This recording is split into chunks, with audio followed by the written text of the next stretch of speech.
Hello students, I am Ravin Kumar Bharti. Welcome in my YouTube channel. Let's start our chapter, The First War of Independence 1857. ठीक है, इस chapter में हम लोग क्या क्या पढ़ेंगे. Main topics of this chapter. We will cover these points in this chapter. Introduction, causes of revolt, centers and leaders, course of the revolt, कहाँ कहाँ रिवोल्ट फैला, suppression of the revolt, Britishers ने इस रिवोल्ट को दबाने के लिए, ख़त्म करने के लिए क्या क्या किया, failure of the revolt, 1857 revolt में हम हार गए, तो उस हार का कारण क्या था, रिज़ल्ट ऑफ द रिवोल्ट, इस रिवोल्ट के बाद क्या हुआ, इसका परिणाम क्या हुआ, इसके कॉन्सिक्वेंसेस क्या क्या हुए. हम लोग इस वीडियो में इन टॉपिक्स को क्लियर करेंगे. Introduction. 1857, the first war of independence started on May 10th, 1857 by the mutiny of soldiers in Meerut cantonment. Meerut cantonment means होता है एरिया जहाँ पर मिलिट्री फोर्स रहती है, आर्मी रहती है. तो मेरठ में रहने वाले कुछ सोल्जर्स ने इस रिवोल्ट को स्टार्ट किया था. On 11th May 1857 soldiers reached Delhi. वो सोल्जर्स जो थे वो यमुना रिवर को क्रॉस करके दिल्ली पहुंचते हैं और वहाँ पर जो उस समय मुग़ल एम्परर थे बहादुर शाह जफ़र, उनको अपना लीडर मानते हैं और उनको एक टाइटल देते हैं शहंशाह Hindustan. Not only Mughal emperor joined this revolt, along with him many sections in our society actively participated in this revolt, like peasants means farmers, artisans, educated Indians, many rulers, along with Hindu and Muslim. At that time both sections are Hindu and Muslim came together, shake their hands to end the exploitation of foreign rulers. Britishers started exploitation from 1757 to 1857. In this 100 years there was no any strong voice against East India Company. This event was also known as Revolt of 1857, sepoy mutiny या सैनिक विद्रोह कह सकते हैं, या the first war of independence 1857. ये नाम the first war of independence 1857 नाम दिया था वीडी सावरकर ने. ठीक है.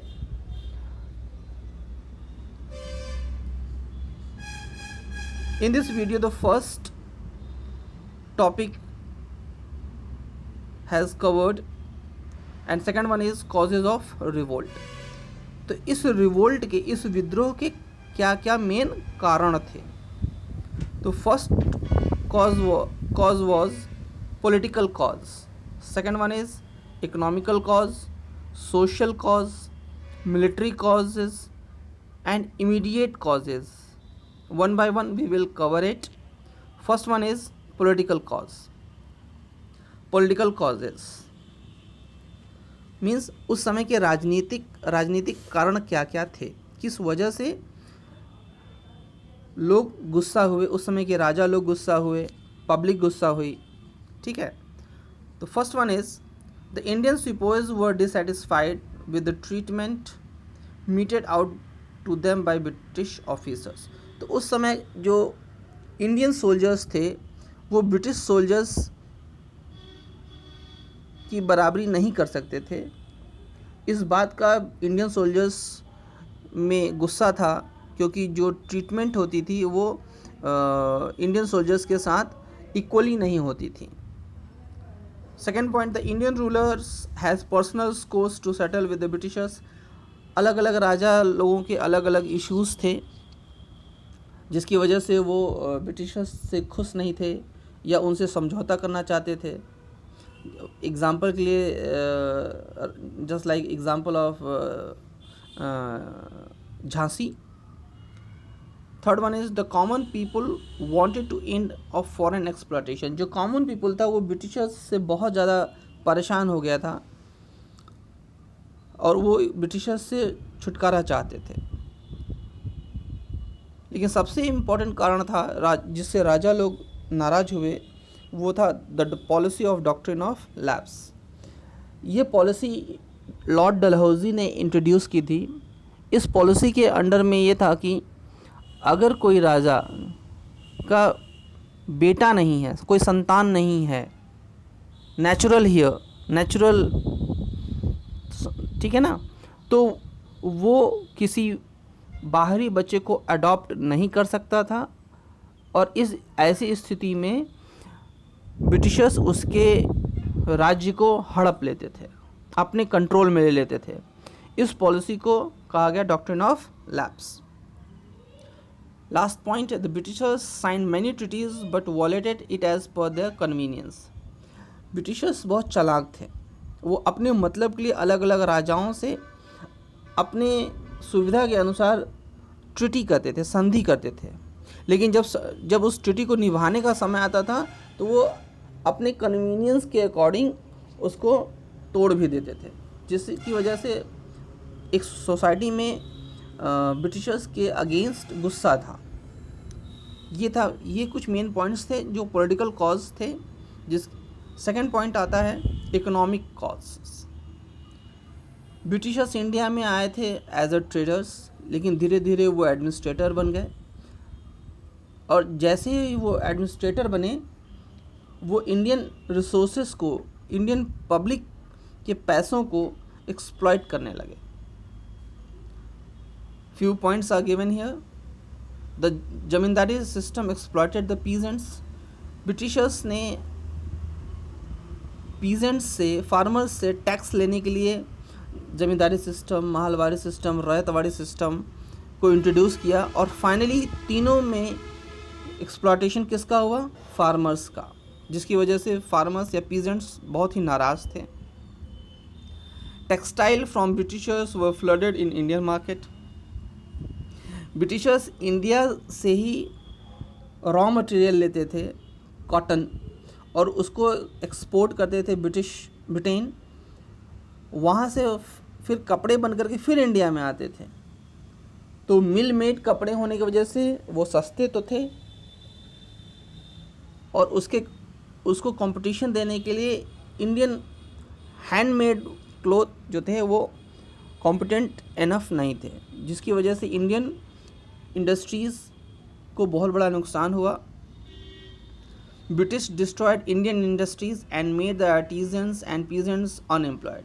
ब्रिटिशर्स ने इंडियन इंडस्ट्रीज़ को बहुत नुकसान पहुंचाया, जिसकी वजह से उस समय बहुत बेरोज़गारी, अनएम्प्लॉयमेंट फैला। छोटे छोटे जो होम इंडस्ट्रीज़ थी उसको भी उन्होंने बंद करा दिया। Heavy imposition of tax on Indian goods. जो कोई भी इंडियन अपनी इंडस्ट्री में कोई गुड्स बनाता था, कोई भी सामान बनाता था, उसके ऊपर ब्रिटिशर्स टैक्स बहुत ज़्यादा कर देते थे ताकि वो मार्केट में क्या हो, महंगा हो जाए। तो मार्केट में कोई भी महंगा सामान खरीदेगा नहीं, इसलिए सब लोग किसको प्रेफर करेंगे? ब्रिटिश मेड प्रोडक्ट्स को। ठीक है, तो ये कुछ कॉजेज़ थे, इकोनॉमिक कॉजेज़, जिसकी वजह से पब्लिक नाराज़ थी। Third cause, social and religious causes. Britishers ने इंडियन सोसाइटी में और इंडियन रिलीजन में भी अपना इंटरफेरेंस किया। Britishers always treated Indian as a sub human. वो इंडियंस को बहुत ही इन्फीरियर मानते थे, बहुत छोटा मानते थे, जस्ट लाइक एन एनिमल। यहाँ तक भी उन्होंने लिख दिया था कि Indian and dogs are not allowed. Indians, second point is Indians were not allowed to hold religious symbol. कोई भी इंडियन अपने सर पे, जैसे हम लोग तिलक लगाते हैं, कान में बालियां पहनते हैं, जनेऊ पहनते हैं, तो इन सब चीज़ों पे ब्रिटिशर्स ने बैन लगाना शुरू कर दिया। Indians were not allowed to travel in first class category. आपने महात्मा गांधी की स्टोरी सुनी ही होगी। आप कितने भी पढ़े लिखे हों, कितने भी रिच क्यों ना हो, लेकिन उस समय ये नियम बना दिया गया था कि कोई भी इंडियन फर्स्ट कैटेगरी के में ट्रैवल नहीं करेगा। The Hindu law of property was changed. हमारे क्या हिंदू धर्म में है कि पिता के डेथ होने के बाद उसकी पूरी प्रॉपर्टी बेटे को मिलती है, उसमें भी ब्रिटिशर्स ने चेंज लाना शुरू कर दिया। Indians were feared for their caste. धीरे धीरे ब्रिटिशर्स ने इंडियन को हिंदू से कन्वर्ट करना शुरू कर दिया, किसमें? क्रिश्चियन में। तो जिसकी वजह से लोगों में डर फैल गया, और ये कुछ कारण थे जिसकी वजह से पब्लिक नाराज़ थी। ये सारे पॉइंट्स हैं social and religious causes. Next point is military causes. हमारे विद्रोह किसने किया था? सोल्जर्स ने। तो वो क्या कारण थे कि सोल्जर्स भी नाराज़ थे? इंडियन सोल्जर्स और sepoys were humiliated instead of reward. Indians जो सोल्जर थे ब्रिटिश के अंडर में, वो ब्रिटिशर्स के सपोर्ट में थे। सपोर्ट में होने के बावजूद उनको रिवॉर्ड नहीं मिलता था, उनको हमेशा ही डिस्क्रिमिनेशन झेलना पड़ता था, ह्यूमिलिएशन झेलना पड़ता था। There was discrimination between Indian and British soldiers, मैंने बता दिया है। इन 1856 एक्ट, 1856 में एक रूल पास हुआ था जिसमें ये कहा गया था कि कोई भी नया सोल्जर हो, कोई भी इंडियन सोल्जर हो, उसको सबसे पहले ओवरसीज जाकर के ड्यूटी परफॉर्म करनी पड़ेगी। ठीक है। Hindu soldiers believe that overseas travel would led to lost of religion. और उस समय हमारे धर्म में, हमारे इंडिया में ऐसी मान्यता थी कि अगर हम समुद्र पार करेंगे तो हम अपने धर्म को भ्रष्ट कर देंगे, हमारा धर्म ख़त्म हो जाएगा। जिसकी वजह से इंडियन सोल्जर्स में एजिटेट थे, गुस्सा में थे। इमीडिएट कॉज, वो कौन सा तुरंत का कारण था जिसकी वजह से सोल्जर्स रिवोल्ट स्टार्ट कर दिए? ये सारे पीछे कारण तो थे ही, पॉलिटिकल कॉज, इकोनॉमिकल कॉज, जिससे पब्लिक गुस्सा थी पहले से ही। लेकिन वो कौन सा कारण था जो उन गुस्सों को उसको और भड़का दिया? वो था Sepoys and Indian soldiers refused to use the cartridges which was greased by beef and pig fat. पहले जो गन यूज़ होती थी उसमें जो कार्टिजेस मीन्स गोलियां यूज़ होती थी वो दूसरे तरह की होती थी। लेकिन बाद में ब्रिटिशर्स ने ऐसा कार्टिजेस यूज़ किया, ऐसा गोली यूज़ करने के लिए कहा गया जिसको पहले दांत से उसके आउटर कवर को हटाना पड़ता था। उसके लिए उस कार्टिजेस के टॉप सेक्शन को मुंह में डालना पड़ता था। तो एक ऐसा र्यूमर फैला, ऐसा इन्फॉर्मेशन फैला कि जो ऊपर टॉप लेयर है उसमें जो ग्रीस है वो गाय या सूअर के मांस से बना हुआ है, ग्रीस से बना हुआ है। Beef and pig fat, beef means गाय का मांस और पिग मीन्स सूअर। ठीक है। On March 29, 1857 Mangal Pandey refuse to use the cartridges and shot down his sergeant.